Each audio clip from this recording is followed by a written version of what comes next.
Hey folks, it's John with KGTropicals.com, bringing you another episode of KGQandA, where we're answering your questions that you send into that email address right there. We've got an all African cichlid episode today. I've got, I think, 6 questions set up here that we're going to answer. I got to make up for the lost time because I think it's been a few weeks since we put one of these videos out. I don't have Lisa with me today. Sorry, you got to deal with just me. So let's get right into it. The first question, got to pull up the email, that helps, is from Lee T.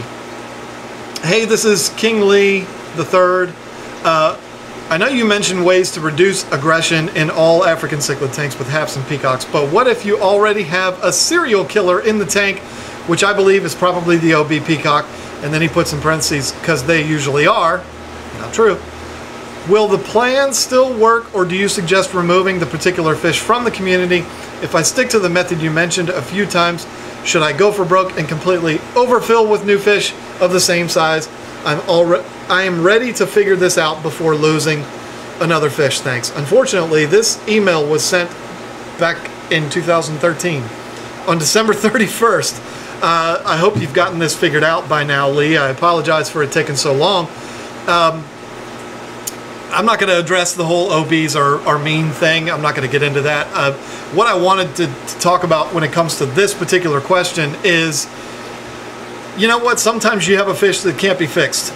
Why do you see so many videos of people with flower horns by themselves? Because a lot of times flower horns will not mix well with other fish. Now, I know we're talking about Africans here, but that was just a good example of a fish that a lot of times won't get along with other fish. So sometimes you run into a bad seed like that, and there's not a whole lot you can do. You can try every single trick in the book, and the fish is just going to be a jerk, and that's never going to change. If that happens, it's time to go ahead and cut ties with that fish. I mean, there's probably not going to be any hope. I don't think, if you've had a fish that has killed dozens of fish, you're not going to get me to recommend to you to go buy dozens more, because then you're going to hit me up and you're going to be like, hey, I bought 12 more fish and they all got killed. It's your fault. I'm not going to do that. Sometimes it's unfortunate, but sometimes you got a mean fish. There's nothing you can do. It's just like people. Sometimes people are just bad and you have to just get rid of them. I've had a lot of people ask me that kind of thing, and they've said, but it's the prettiest fish ever. I don't want to get rid of it. Fine, don't get rid of it. Put it in a tank by itself so it doesn't kill any other fish and move on. But if you want it easier, if you only have one tank and you want to maintain peace, just get rid of that fish. And when you go to your local pet store to trade it in, don't tell them it's mean, because they're never going to buy it. Just a little pointer there. Okay, let's move on here. This is Vondrick. How are you? Love your tutorial on YouTube. Question, what causes ick, and is there a home remedy for it? Do cold water start icky? I have a tank full of cichlids. Yes, cold water can cause ick. There's a few causes for it. The most common things would be stress, poor water conditions. Those are going to be the two biggest bets that are going to cause ick.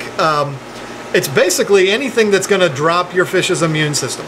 They're able to fight it off normally, and if their immune system drops because of stress or because of cold water or because of poor water conditions, it makes them susceptible to ick. There is a lot of home remedies for it. I've done a whole video talking all about it. Check out my video that's called How to Control Ick. Check that out. It'll give you all of the different recipes that you can cook up to treat ick. It's not the end of the world if you catch it early. It's a pretty easy situation to take care of. So, oh boy, James Delgado, here's a few questions. How long do you or can you leave the fry in the egg tumblers after the egg sac is absorbed?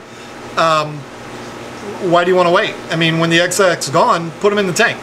There's your answer.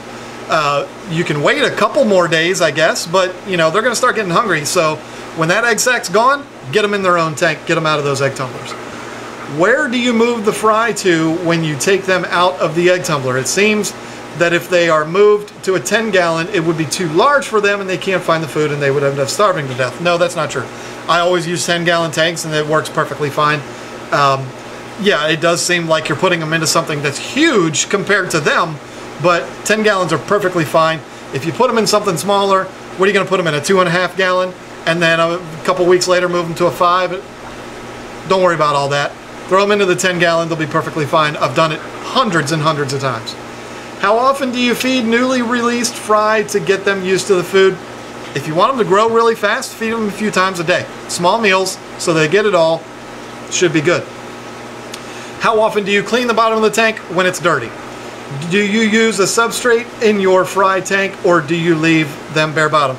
Totally a matter of preference as far as I'm concerned. If you've got a lot of fry tanks, it's going to be expensive to put substrate in there. If you're concerned about the way they look, then you might want substrate in there, because if it's a bare bottom tank, you're going to see all the poop and you're not going to like that. So, but the easiest thing to do is to just use bare bottom. But it's a matter of preference. The gravel will certainly serve as a place for the growth of beneficial bacteria.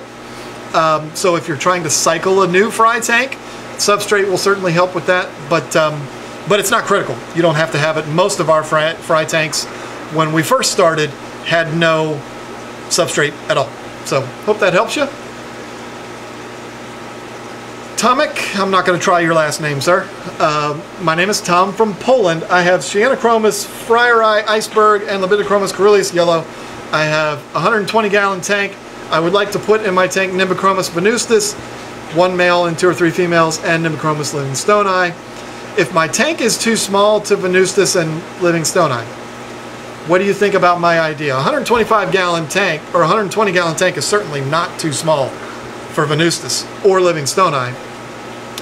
Yes, these are some of your haps that get pretty big, but 120 gallon, perfectly fine. And again, this was sent in December, so I think you probably have figured it out by now, but sorry, you know, got a lot of people sending in questions. 120, perfectly fine. Put your livingstoni and your venustus in there. You probably already have, and they're probably already 6 inches and breeding by now. So, okay, Eric, last name is NGO. I have a female OB peacock that bred and now has fry about the size of my fingernail. The female has gone back to the tank and the fry are in the separate 10 gallon tank. Every week or so I see fry swimming in circles, acting weird and all over the tank, and then later just die. I don't know what's happening to them. I don't either. But what I can tell you is that it's pretty normal. I would not be discouraged if you're breeding fish regularly and you get large batches of fry, 30, 40 fry from adult fish. You're going to lose some of them, and there's nothing you can do about it. Some of them might come out with abnormalities, some of them might not develop right, and no matter what you do, no matter how clean you keep the water and no matter how perfect the circumstances are, you're still going to have some die. So understand that going in, and don't be too discouraged when it happens, because it happens. And you know, if it breaks your heart every time, I know a fish dies, you don't like that, but just understand going in that it's something that's going to happen. You're gonna lose some of them. We were breeding angels for a while, and we would get these batches of 150 fry, and then in the end, the ones that would get to be, you know, grown, there'd be 20, 24. I mean, it happens. I think some of that was on us, but you know, it happens, and there's not a whole lot you can do about it. Just do your job, keep the tank clean, keep them well fed, keep the water moving, and if you lose a few, it's okay. If your entire batch of fry is getting wiped out, then you might have a different problem, but you know. This one comes from my good buddy Brock Wortman.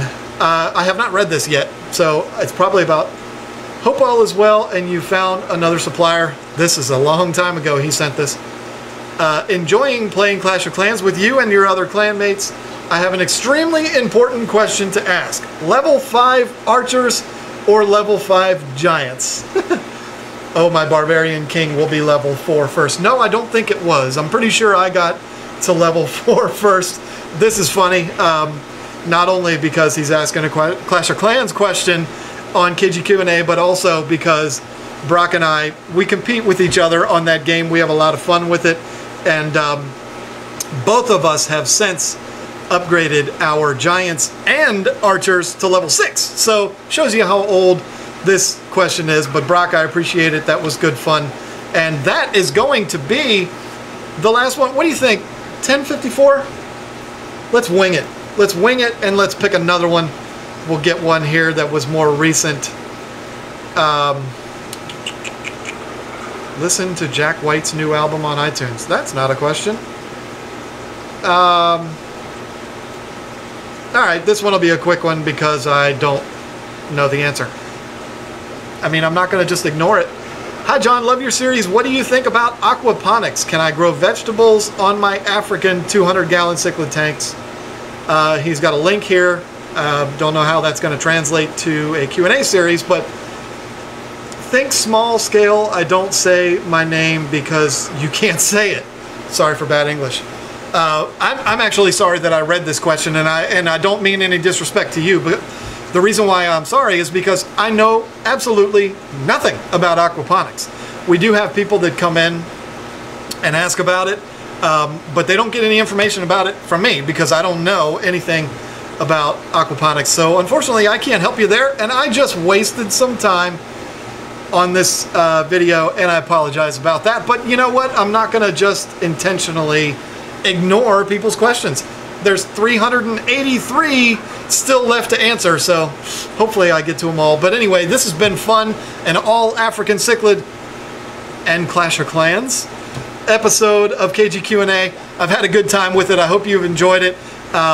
Hey, do me a favor, because it's a lot of fun. Why don't you go ahead and click that like button? I've never really asked anybody to do that.